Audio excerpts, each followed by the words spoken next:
In a democracy, citizens need to be informed. Informed about policies, issues, homelessness, law enforcement, and social services.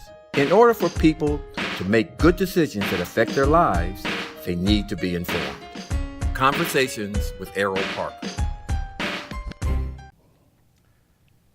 Growing up in the city of Long Beach as an African-American male can be quite an experience, even on the west side or North Long Beach. The confrontations with police, gang violence, and drugs are much of a part of growing up in any metropolitan city.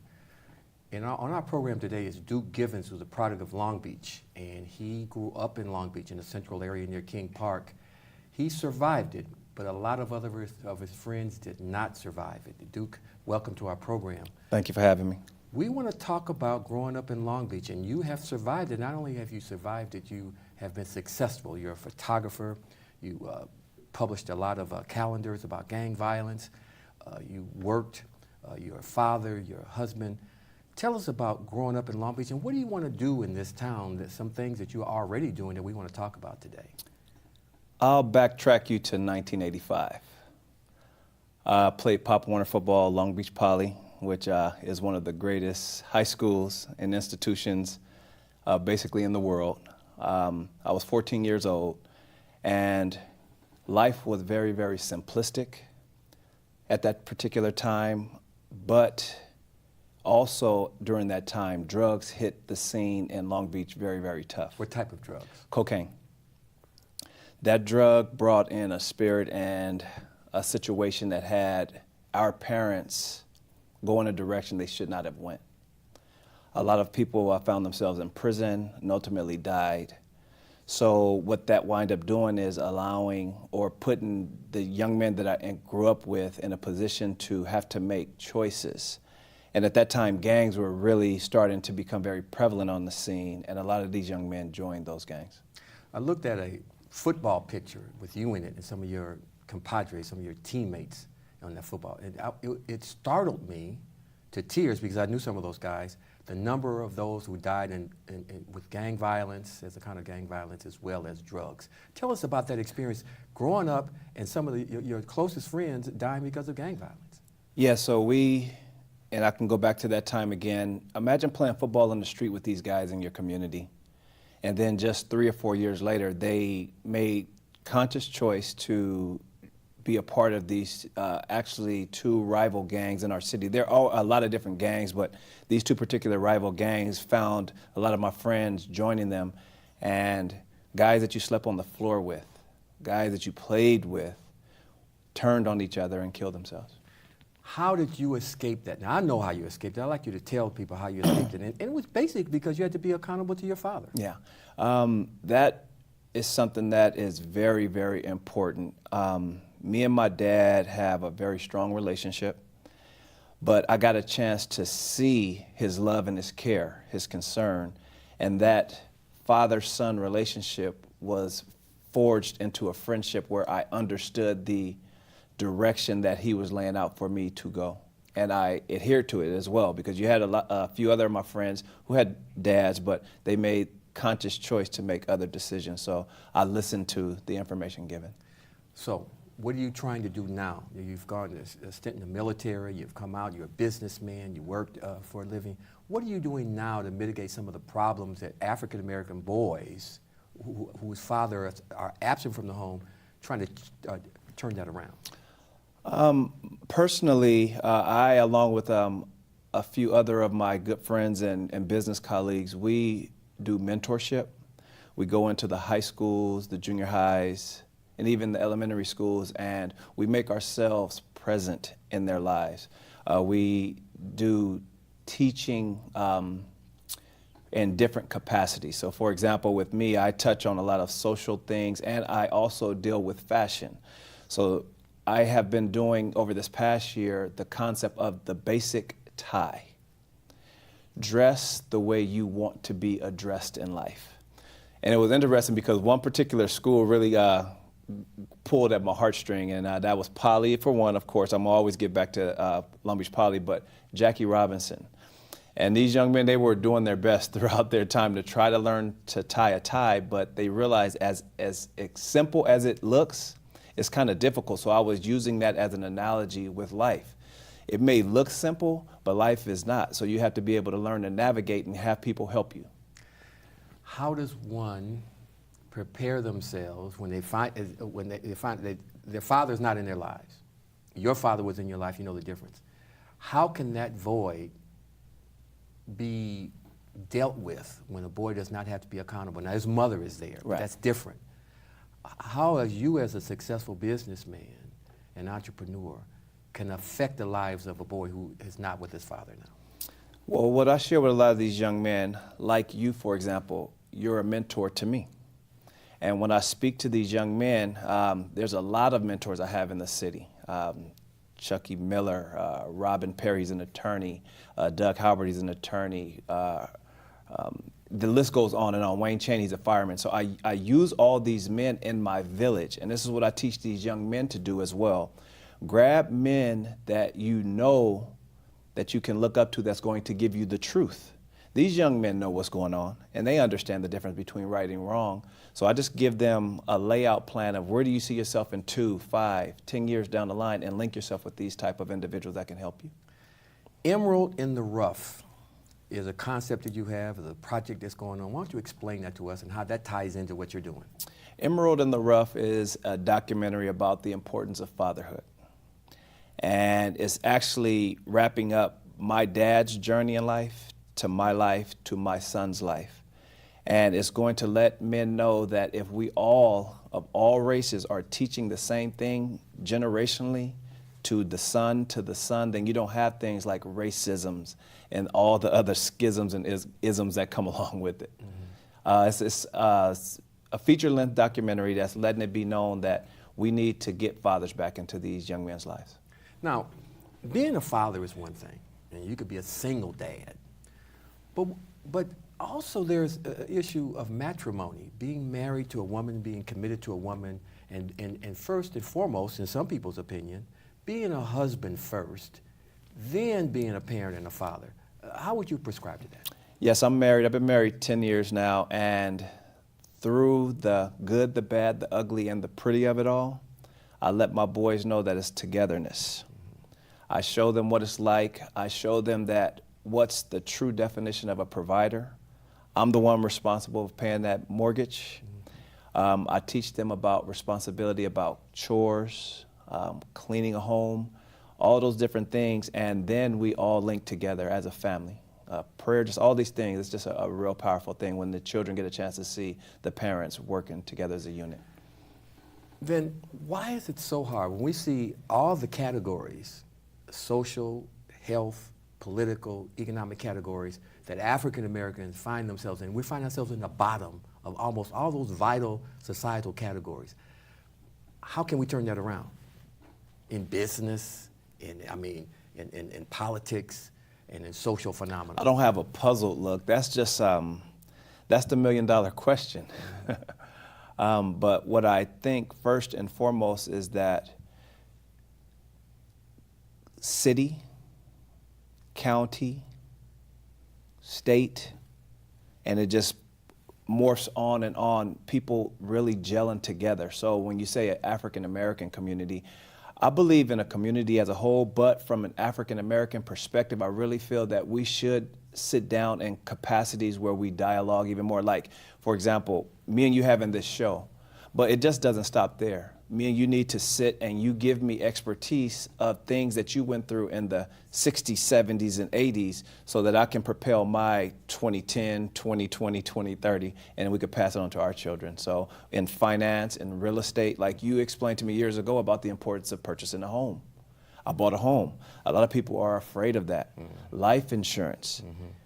A lot of people don't have life insurance. Why is that? So in speaking in that capacity, we need to make sure that we have our foundation, and it's listening, so it's choice. It all boils to choice. So I think that will help if people understand listening to our mentors in our village.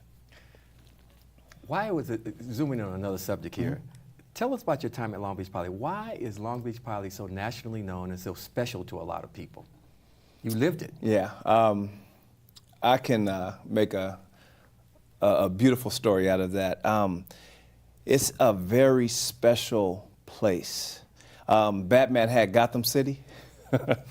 So if you do our coordinates, next to the VIP, you'll run across a high school that has had some very special human beings come through. The movie Black Panther, It was Wakanda, Poly is our Wakanda. That place that we bleed green and gold. People think we're a cult to some degree, but it's a brother and sisterhood that truly will forever go on, and it's nostalgic in so many levels. It's a very creative place. It's a very strong place. It's a very intelligent place. Long Beach Poly is just an outstanding institution, and I'm glad to have been a part of it. I'm glad to have graduated from there. Right, you've brought some pictures. Why don't you grab the picture and turn it toward the Well, camera? actually, when you say pictures, it's actually my very first project that I created. This was the very first calendar that is the Stop the Violence calendar.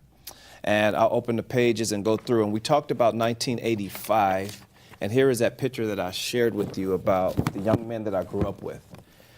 A lot of them made life choice, but we actually won the championship that year as well. So it was... that was Pop Warner, right? Yeah, Pop Warner, 14 pressing. At that time it was 9th grade, so we were transitioning into 10th grade. But so many great stories from this time. And when you go through this calendar, I interviewed men and women and asked them, what can you do to not allow young people to make the life choices that you made? And a lot of them were speaking it, but they were still living it. And as a result of that, some of them lost their lives or went to prison for a very long time. You did a gallery during years ago, and I don't mind saying this. I walked through your gallery and I started crying. I mean, I was director at King Park, and I knew these guys.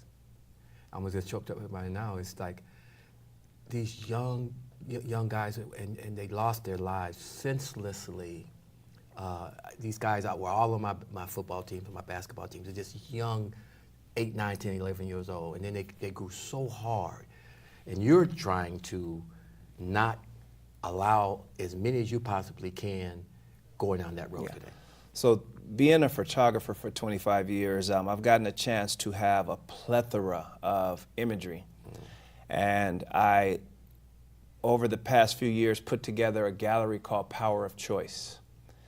And it's shooting a concept that doesn't have any text in it at all. You don't need the bios of the individuals or anything. But when you go through this gallery, you'll get a chance to see someone who made a right choice and someone who made a wrong choice, meaning went down a path that sent them to prison or died. Yes.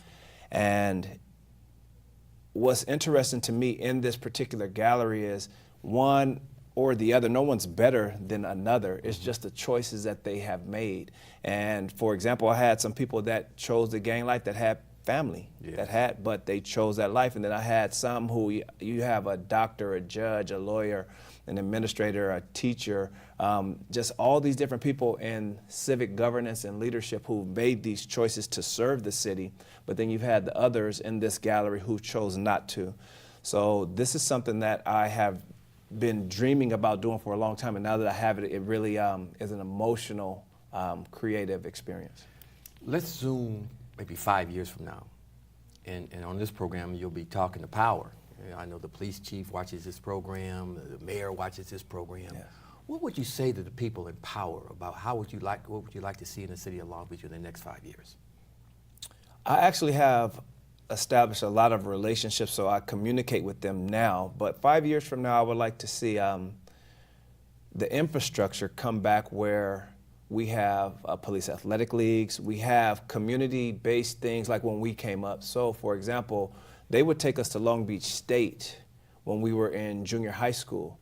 So the thought process of the individuals at that time knew that they wanted to go to college. Just taking us there, we just knew that this is the direction that we were going to go. Inspiration. I would bring that back. So 5 years from now, when I look back and see somebody watch this film and said, you know what, Duke was right on point with us getting back to our young people and propelling them to military, trade, college, and we really follow up and make sure that that happens. Duke Givens, it was a pleasure having a conversation with you on Conversations with Erroll Parker. Keep up the good work, and if there's anything I can do, of course, I'll always do it. Thank you, sir. That's Duke Givens, and he is a mentor to many, and he's a savior to some, and he's a businessman, he's a photographer, and he's a great guy. Thank you for being on the program, Duke. We'll be right back with Chuckie Miller, who's another guy that I've mentored, and he'll be talking about some of the same type of things on Conversations with Erroll Parker. We'll be right back. In a democracy, citizens need to be informed about policies, issues, homelessness, law enforcement, and social services. In order for people to make good decisions that affect their lives, they need to be informed. Conversations with Erroll Parker. From King Park to Rogers Middle School to Poly High School and to UCLA, Chuckie Miller has been exemplary in his success coming out of the central area of Long Beach and doing some very, very good things with young people. As we heard Duke Givens talk about what he does. The same could be true of Chuckie Miller, who went to UCLA on a football scholarship, graduated from UCLA, and now he's a property owner in real estate. He's got a clothing line, and he's got a fitness gym right in the Signal Hill area of Long Beach. Welcome to our program, Chuckie. Thank you, Mr. Parker. Glad to be here, man. I've always admired you. It's coming up here in the city of Long Beach. You avoided a lot of things that a lot of young men your age avoided in terms of gang violence and drugs and all that kind of stuff. How did you, your uncle had a lot to do with that though. How did you avoid a lot of that, Chuck? I'm gonna tell you, Earl, it was easy for me, to be honest. It's about being a leader. It's about having a mother that wouldn't accept it. It's about the surroundings that I put myself in, and it's about also the respect that my peers had for me, and that the older boys in the neighborhood, they looked out for me, you know. So it was easy for me. I mean, it wasn't a struggle, you know. And then, you know, my desire, you know, I'm really competitive in life. I believe that in order to be the best, you got to wake up every morning wanting to be the best. And Long Beach was very competitive growing up in sports. We all competed against each other. So I wanted to be better than everybody. And being better than everybody didn't involve doing the wrong things, you know. So it was easy for me. But getting through UCLA, I mean, yeah, you had a football scholarship, you were an outstanding player at Long Beach Poly High School, and you went to UCLA to participate in the Rose Bowl. But getting and graduating from UCLA is not an easy thing. How did that happen? You know, like I said, Long Beach, I think it breeds competition. And the competition between friends growing up in Long Beach, man, you didn't want to, you couldn't get bad grades. If we found out you got bad grades, we killed you. We talked bad about you. So you couldn't get bad grades. And I think it was a carryover from that. I mean, UCLA, you know, going there, yeah, it was a different landscape. You know, I had, you know, different types of people running my life who I'd never been used to it, but either I was going to get on board or I was going to get out. And I chose to get on board. So it had to work. You know, I had a dream, and I wanted my dream to come true. I wanted people to be proud of me. So one of the things that you're into right now, beside the entertainment type of things you're in the real estate, you're big on child obesity. You have a foundation dealing with that. Why is that so important to you? Well, the one thing that we're responsible for as adults, we're responsible for our kids. We're responsible for our kids, how they live, what they wear, and then what they eat. Childhood obesity is running rampant in America. And I think that people look at it as something that they can't control, when that's in fact not true. The parents control what their kids eat. The parents control what their kids do. And since it's kind of like a natural progression for me, something that I should do because I am in the fitness business. Yes. I'm an ex-athlete. So that's the cause that I chose to fight. I believe that with the proper education, with the parents, you know, I mean, I don't just go out and get the kids and tell them. What I do is I go out and get the parents and tell them, and they need it more than the kids. So, yeah, my nonprofit is called Say Yes to Life. It's been around for like the last 10 years. We do a project. We did a project last year, and I constantly try to do it something called Feed the City, to where I give out 100 turkeys plus each year. I do family fit fairs, where we do educations on what it is, how to eat, when to exercise, how much to exercise, where to exercise. So we try to educate people as much as possible. Tell me, we'll get into your clothing line in a second, but tell me about your fitness gym out there on Wardlow Avenue. I see, when I pass by it all the time, you see the door open, I see you working out, I see you on Facebook. Tell us, how did you get in that, and what are you trying to do with that? Well, I got into the fitness position because I had been training athletes after I stopped playing for the Colts. I used to own a nightclub in St. Louis, and when I came back to California, I needed something to do. And at that time, personal training had just started. Yes. And since I was training athletes, it was really, like I said, a natural progression for me to go from training athletes to training regular consumers, what I call it. I've been there for 19 years. It's kind of like, for me, giving back to the community as well, because I get to change people's lives. I get to teach people how important their health is to them. I tell people every day, are you going to put a deposit in your health account? And people don't understand that, but you get up every morning, you should go to the bank. And what I mean by the bank, that's the health bank, and put a deposit in your health account. So it's very important for me, Earl. You know, like I said, I've been there for 19 years, man. I love helping people out. It's affordable training. All poly graduates always get love from me. So, you know, it's fun. And the funny thing now is that I go from training, I've trained a lot of the people I grew up with, kids now. You know, I put over like 50, 60 guys in the NFL, man, through my training there. I have one of my teammates there, Ashley Helton. She's a poly grad, a UCLA grad as well. So she helps, she whips people in shape. So we're doing good things there, I feel. Now, but let's be real, Chuck. You got a single mom that's got maybe 2 or 3 kids, and she's worked all day, let's say, and she doesn't feel like cooking. You know, go home, work all day, and then to cook. And so it's easy to go to a fast food restaurant, buy some burgers and some fries and a Coke, and feed their kids that for dinner. And the price is so low that it's convenient and affordable for somebody to eat things that are not healthy. That's true. Today's marketing, corporations are setting families up to fail. I mean, constantly. Diabetes. Yeah, high blood pressure, diabetes. They're setting the families up to fail by, you know, the dollar menu. Yes. Well, the way you get around that, what I call is what my mom used to do. She used to cook for the week. There you go. So, I mean, I could tell you, everybody has excuses, Errol, Yes. but excuses don't lead to results. They lead to no answers. So if you really wanted to figure it out, how to help your family eat better, live better, function better, you can. So that's an excuse, but meal prepping is what we call it. Yeah. Prep your meals for the week. Start on Sundays, and you're going to cook for the week. That's right. You know, so. Well, let's switch reels a little bit there. Now you have a clothing line. Tell us more about that. Now you're an entrepreneur and all that. You're a real estate guy. You're in fitness. And now you're also in the clothing line. Now we can talk about the entertainment thing in a little while. But how did you get in that, and what type of clothing line are you talking about? Like I said, Earl, everything I do has to make sense. It's kind of like a domino effect. First, I get in the fitness business, right? Then I get into I want to do a nonprofit. So, and then now the next thing that I do is my clothing line. And my clothing line has been around for 2 years now. It's called Fit Life. It's very promising. My local base has showed that they love it. And also what we do is we donate a portion of the proceeds to fight childhood obesity. I just had an event where I donated money to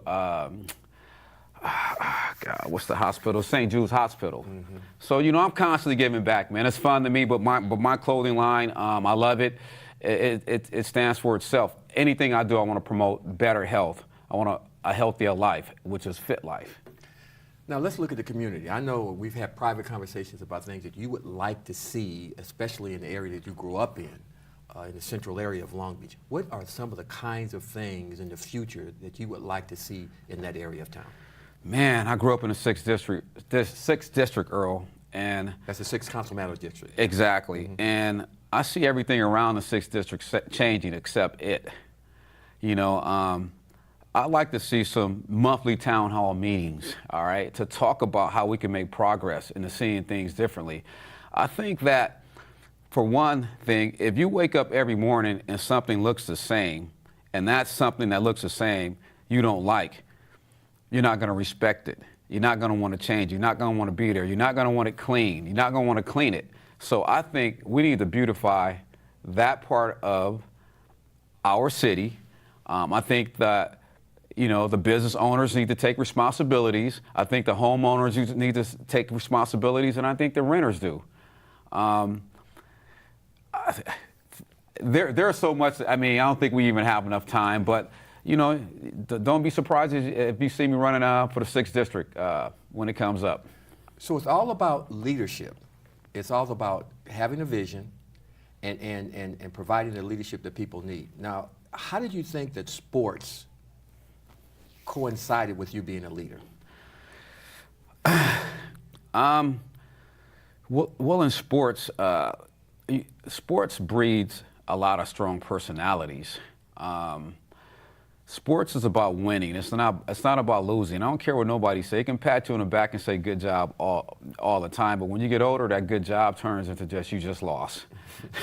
That's just how it is. So I think that, you know, each individual player, now you have some players that will stand out in front of everybody, but I think each individual players that ultimately make it to the highest level of whatever sport that they are competing in are leaders. You can't be successful in athletics and not be a leader. The honest truth is that, like, you get up every morning wanting to win. You get up every morning knowing that you're competing for a job every day. And then when I played for the Colts, every day in practice, I felt like I had to make the team. You know, and that's just how it is. So you have to be a leader. You have to be accountable for your actions. You have to take that step every day. Now, when you went to UCLA, you played in the Rose Bowl. Yeah, 2 of them. That's right, two Rose Bowls. You played under Terry Donahue. What type of relationship did you have with him? Man, you talking about a leader of men right there? I learned a lot from that dude. I didn't see it when I was there, but he made a big impression on me. He took a young kid from the East Side who thought he knew everything and made him into a man. He showed me how to win. He told me how, if I lost, to get back up. You know, you get knocked down 8 times, get back up 9 times.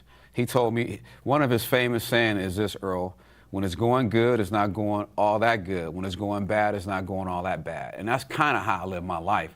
And what that means is this, for me at least: when it's going bad, run fast. When it's going good, run fast.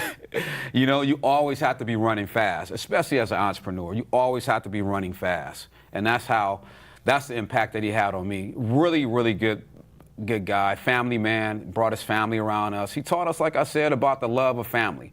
You know, the importance of brotherhood, the importance of being a team. And a teammate. And a teammate, yes. Now, in closing here, in talking in the last part of the discussion, there's been some ups in Chuckie Miller's life, and there's been some downs. Can you share with the guys that you listen to some of the one downtime you had to pick yourself up, start all over again, and get back up on the top? Man, right when I came back from St. Louis, it was a downtime. Had a little problem with the IRS a little bit, and you know, you just could never stop believing in yourself. Once you stop believing in yourself, I think the party's over with. And that was probably the lowest point in my life, but you know, I believe, like Coach Donahue said, never give in, you know, never give out, never give up. You know, that's how I live. Chuckie, it's been nice having a conversation with you with Conversations with Erroll Parker. As you know, I've told you many times, I'm so very proud of you. I'm glad I've been a part of your life, and maybe it influenced you in some type of way, and we appreciate you coming on our show and explaining your ups and your downs and the things you hope for the future in the city of Long Beach. Thank you so much. You're welcome. That was Chuckie Miller, outstanding young man here in the city of Long Beach, as was Duke Givens in our program today. Look forward to these guys doing some great things, and they are doing some things, giving back to the city of Long Beach and the neighborhood that they were involved with. We'll see you next week on Conversations with Erroll Parker with some more important guests. Good night. In a democracy, citizens need to be informed. Informed about policies, issues, homelessness, law enforcement, and social services. In order for people to make good decisions that affect their lives, they need to be informed. Conversations with Erroll Parker.